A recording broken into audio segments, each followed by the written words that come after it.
الرحمن الرحیم۔ پہلے وقتوں کی بات ہے، کہتے ہیں کہ ایک بوڑھے شیخ کو اپنا ایک مرغا بہت پیارا تھا۔ اچانک ایک دن وہ چوری ہو گیا۔ اس نے اپنے نوکر چاکر دوڑائے، پورا محلہ چھان مارا، مگر مرغے کا کہیں پتہ نہ چلا۔ اس بوڑھے نے ملازموں سے کہا کہ مرغے کو کوئی جانور کھا گیا ہوگا۔ بوڑھے شخص نے مرغے کے پر اور کھال ڈھونڈنے کا حکم دیا۔ ملازم حیران ہو کر ڈھونڈنے نکل پڑے، مگر بے سود۔ بوڑھے شخص نے ایک اونٹ ذبح کیا اور پورے قبیلے کے عمائدین اور بڑے بڑے سرداروں کی دعوت کر ڈالی۔ جب وہ کھانے سے فارغ ہوئے تو بوڑھے شخص نے ان سے اپنا مرغا گم ہونے کے بارے میں ذکر کیا اور ان سے اسے ڈھونڈنے میں مدد کی درخواست کی۔ وہ سردار کچھ تو زیر لب مسکرائے، کچھ نے بوڑھے کو خبتی، پاگل، ناسمجھ کہا، مگر وعدہ کیا کہ کوشش کریں گے۔ باہر نکل کر مرغی کی تلاش پر اونٹ ذبح کرنے پر خوب انہوں نے جگتیں لگائیں اور اس بوڑھے کی ہنسی اڑائی۔ کچھ دن بعد قبیلے سے ایک بکری چوری ہو گئی۔ غریب آدمی کی تھی، وہ ڈھونڈ ڈھانڈ کر خاموش ہو گیا۔ جب اس بوڑھے کے علم میں یہ بات آئی تو اس نے پھر ایک اونٹ ذبح کیا اور پھر دعوت کر ڈالی قبیلے کے تمام بڑے بڑے سرداروں کی۔ وہ سردار جب کھانے سے فارغ ہوئے تو اس نے پھر مرغے کی تلاش اور بکری کا قصہ چھیڑ دیا اور قبیلے کے سرداروں سے کہا کہ اس کا مرغا اور بکری ڈھونڈ دیں۔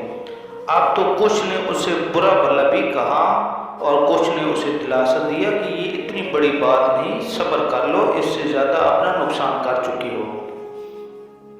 ابھی کچھ دن ہی گزرے تھے کہ ایک اور آدمی کا اونٹ رات کو اس کے گھر کے سامنے سے چوری ہو گیا۔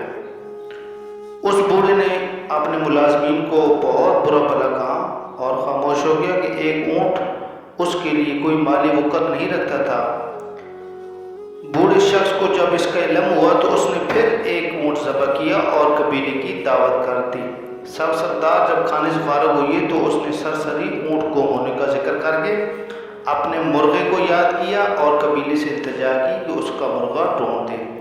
اب تو محفل میں خوب گرما گرمی ہوئی اور بوڑھے سے کہا گیا کہ اب اگر دوبارہ اس نے مرغے سے متعلق کوئی بات کی تو پورا قبیلہ اس سے قطع تعلق کر لے گا، یعنی اس سے تعلق ختم کر لے گا۔ بوڑھے شخص کے بیٹوں نے بھی باپ کی اس حرکت پر مہمانوں کو رخصت کرتے ہوئے معذرت خواہانہ رویہ اختیار کیا اور شرمندہ بھی ہوئے کہ ایک مرغے کے بدلے 3 اونٹ اور شرمندگی علیحدہ۔ یقیناً ان کا باپ اب سٹھیا گیا ہے، پاگل ہو گئے۔ 15 روز گزرے تو قبیلے کی ایک لڑکی کنویں سے پانی بھرنے گئی اور پھر واپس گھر نہ آئی۔ گاؤں میں گہراہم مچ گیا، پورے قبیلے کی عزت داؤ پر لگ گئی۔ نوجوانوں نے جتھے بنائے اور تلاش شروع کی۔ پہلے گاؤں، پھر ارد گرد، پھر مزید گاؤں کے لوگ شامل ہوئے اور ارد گرد کے گاؤں سے معلومات کی گئی تو پتہ چلا کہ کچھ ڈاکو قریب پہاڑی کے ایک غار میں کچھ عرصہ سے رہ رہے ہیں۔ گاؤں کے لوگوں نے چھاپا مارا تو وہاں لڑائی ہوئی، اموات ہوئی اور لڑکی بھی برآمد کر لی گئی۔